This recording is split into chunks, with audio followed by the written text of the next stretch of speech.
চাইবো কেমনে? এক জাতের মেম্বার আছে না বাথরুমও খায়ালা, কথা কয় না, কথা কয় না, কথা কয় না।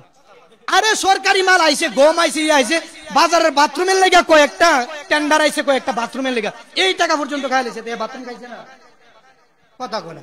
আরে সুজা বাথরুম খাওয়া বলতে কি ইট কমেন্ট ইটা সবাই আইব, বাথরুমের কমেন্ট খাই লাগবে সবাই, এটা টাকা আত্মসাৎ করছে তো হিডা খাওয়া হয়েছে না, এমনই তো। যাকাতের বিধানটা আল্লাহ বলেন যে তুমি দান যদি করো ওইটার সুয়াব ভিন্ন। যেমন ভাবে সারা রাত নামাজ পড়ছো, নফল নামাজের নাকি তোমার আমল নামায় দেওয়া হইব।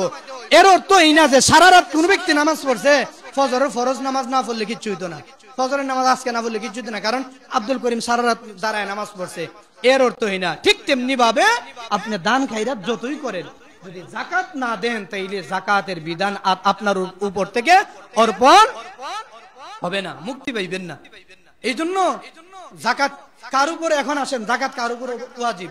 আমরা অনেকে বই ঋষি আমার ইয়োগ করে কোটি কোটি টাকা আছে যাকাত দিতাম, এমন ব্যক্তি কয়জন আছে সমাজও? এখানে যারা আছেন যে আমার কমাস কম 50,000 অথবা 52,000 টাকা নাই, কথা কয় না, নিজের উপরে পড়তেছেন, কথা কইতো না।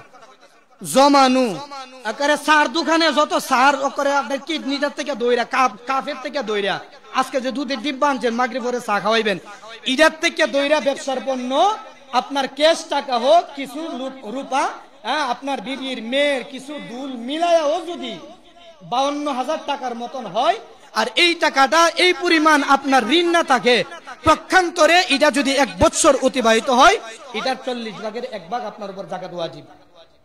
জাকাত বয়াতে কুড়ি বুদ্ধি বেটার কি দাসাতে